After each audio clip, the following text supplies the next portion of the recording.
Welcome back to another episode of Beyond Grayskull. And yes, finally we have reached the end, that is, of the first half of this season. I am of course referring to Kevin Smith's Masters of the Universe Revelation. Whoa, come back! I haven't even started the review yet! Oh, my god, I mean, some people really didn't like this show, did they? It's alright, honestly, it's okay. I haven't started it yet. God, jeez. Some fans have really gone to the extreme about this show, haven't they? Yeah, but yes, this series, well, it does have its haters, and, well, it does have those that love the show as well. I mean, it's really split the fan base right down the middle. And with that said, let's not waste any more of your time. Let's check it out, episode 5 of Kevin Smith's Masters of the Universe Revelation, entitled The Forged at the Forest of Forever. Gods, what a stupid name. So we start off with Prince Adam in his own show. Is this a cameo? No? You sure? Okay, well, I better get back to it then. So, yeah, this is Prince Adam, surprisingly, as Adam and Teela make a makeshift memorial gravesite for their departed friend, Orko. Adam asks the mystical forest to give Orko piece of his homeworld, so to speak. Flowers and shrubs begin to grow around the gravesite. A shrubbery! As this all happens, Evil Inceptor, strangely enough, begins talking to her as if it was the One Ring from Lord of the Rings.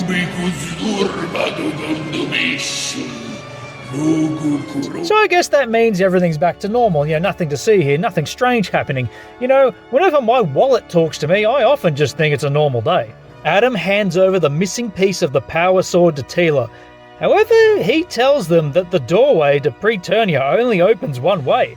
Therefore, they are stuck here in the afterlife forever.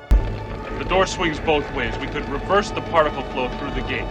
Adam says he may know a way back, but he will need Teela's help, as she hands over the sword to the others and tells Roboto to go and reforge the power sword. Andrea bids her good friend farewell. Good luck, T. Quit your jibber jabber! You ain't hurt! You pathetic! Hey, I just thought of that. So, weird haircut, bad attitude, tough as nails. Teela's trying to be Mr. T. It all makes sense now. Can't wait for Teela to say, "Hey, that pretty fool, I don't agree with my attitude." As Adam and Teela, they continue their journey, Adam looks towards Teela. She looks all shitty-faced and angry. Her only one emotion throughout this show.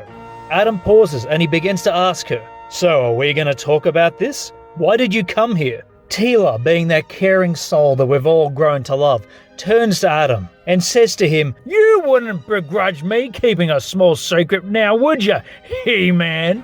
If I could, right now, reach through my TV screen with my bare hands, I would grab her head, shake it up and down, and say, 'What is wrong with you, woman? Get over it, will ya? And grow up!'" I have given a name to my pain. Disappear at will. Teela, of course, is still bitter and slightly angry that Adam kept the secret from her. But she's something of a ain't she, Doc?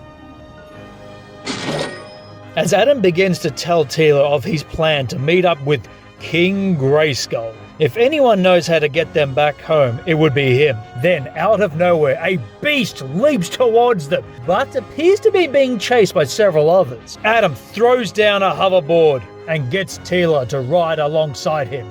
He's on a hoverboard! Returning back to the others, we are introduced to Hero. No, that's his name, Hero. As he examines the two pieces of the power sword, Andrea appears to be geeking over a little, just meeting the legend himself. I just think he's kind of hot. Roboto offers a way to heat the forge to once again join the power sword together. However, to do so, he would need to create an immense amount of heat. Fire! Fire! Fire! Fire! Cut back to Adam and Teela as they catch up to the chase. As Adam introduces her to the others, this is the Conan wannabe and the sorceress who can only talk in Klingon. I told you don't Klingon! And now to a positive note. It's kind of nice seeing Teela lighten up here just a little bit. Seeing her and Adam together again, acting like their good old days, it's really nice to see. You know, with a slight flirtation between one another. You know, it kind of makes her likable, like she's a real person. But then, out of the woods, bam! A giant green dinosaur appears. That doesn't look very scary. More like a 6-foot turkey. As we get our first glimpse of Grayskull, and, well, I guess this line would sum it up better than I ever could. This place here changes a man. Oh yeah, in what way? I used to be white. Yeah, okay.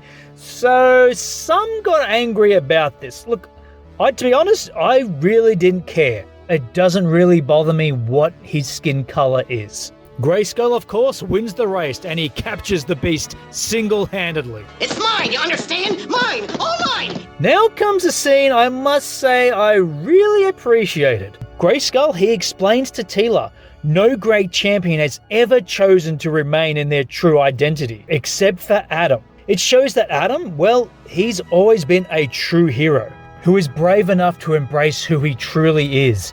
Just Prince Adam. However, it then gets upstaged as Teela has to scoff. I mean, just for once, Teela, could you please be happy for over a minute? Could you please just smile?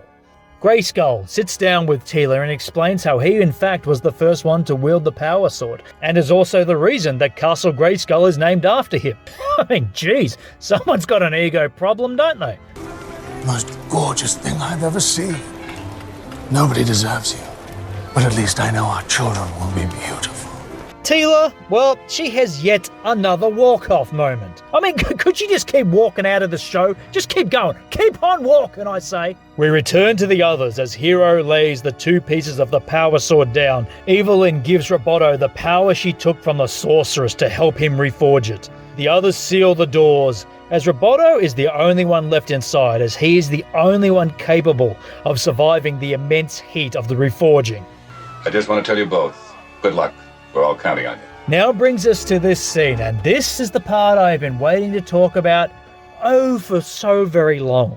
Adam finds Teela and tries to explain to her why he did not tell her the secret.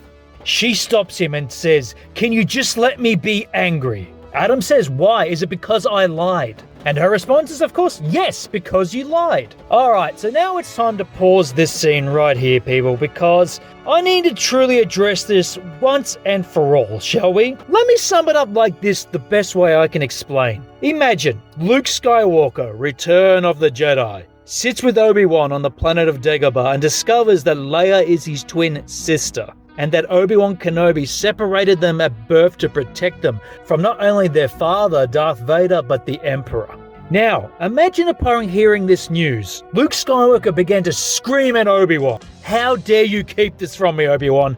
I am walking away from the Jedi Order and turning my back on the Force forever," as he storms off and leaves Dagobah, leaving all his responsibilities behind. Should Luke have a good reason to be mad at Obi-Wan for him keeping this secret? Yes! A lot more than what Teela has to be angry at Adam for not knowing he was He-Man. Luke Skywalker didn't know about a twin sister. Keeping in mind, He-Man himself wasn't told about his twin sister. But when he discovered that from the sorceress, did he throw away his sword, saying, "Oh no, I'm not being He-Man anymore"? No, you know why? Because he's a grown-up, not a 2-bit child punk. This just shows what a spoiled brat and horribly written character she is in this show. Not the muscles, not the haircut, the personality. Now, the true version of a hero can be summed up right here. When Adam reminds Teela if Eternia needs him, he can always come back with them. Teela reminds him, why would you want to leave the afterlife? It's a paradise. Adam is willing to sacrifice the peaceful afterlife of paradise to return back home and do his duty and responsibility of being He-Man. Did you ever know that you're my hero? This brings us to the return of Mossman as he begins to talk to Adam about the sacrifice he could be making. If he is to leave Preternia, he will be giving up paradise forever. Burn you the way to paradise! This brings us to a, rather cool scene with Roboto reforging the sword. And yes, I'll have to admit here, the animation, it's pretty bloody awesome. The music is damn epic. The struggle is real as Roboto uses all the strength he has to forge the two pieces of the sword into one.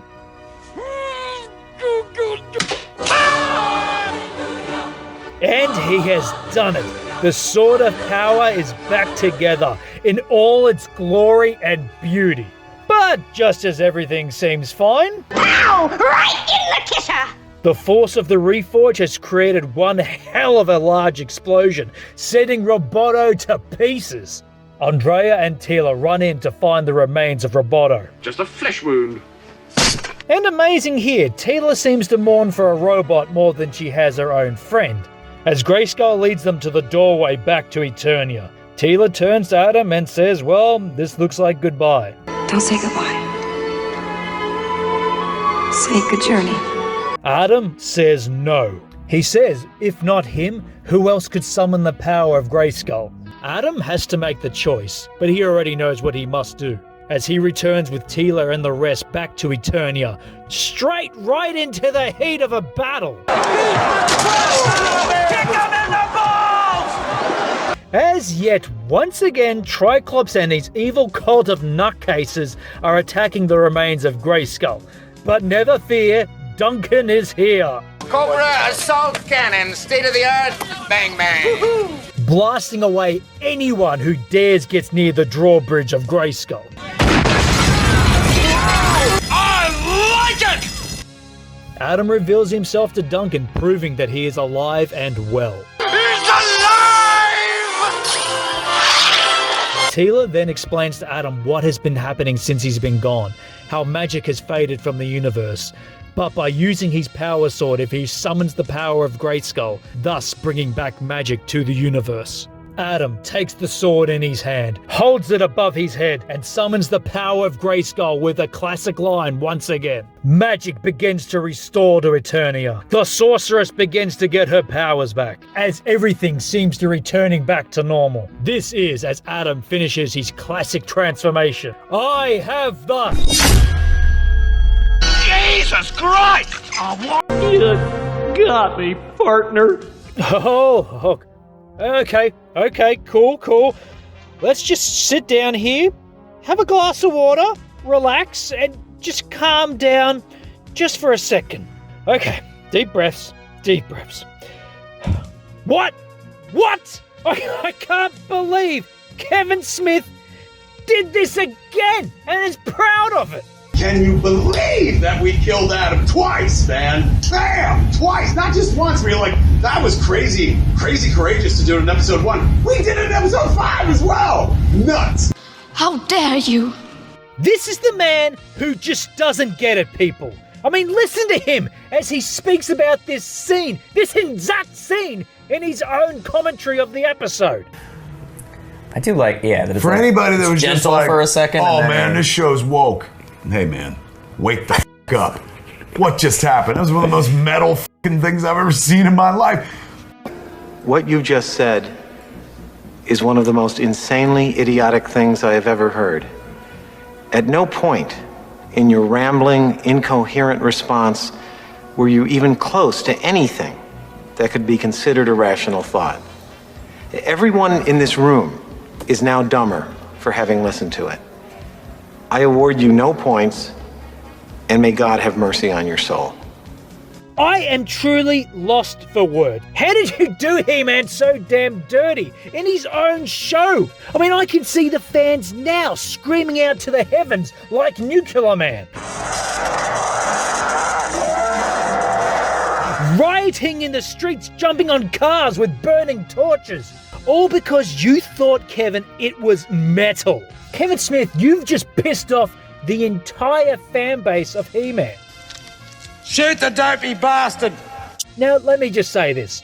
Me, like many others, yes, we do not believe that Adam is killed off. But, Kevin, I truly felt so disgusted. I was in the shower crying like Ace Ventura. For now, let's continue. So Adam gets killed. Again, Skeletor takes up the power sword. Evelyn joins his side once again. He holds the sword in the air and says, by the power of Grayskull. So yes, Skeletor uses the power sword, becomes Skelligod.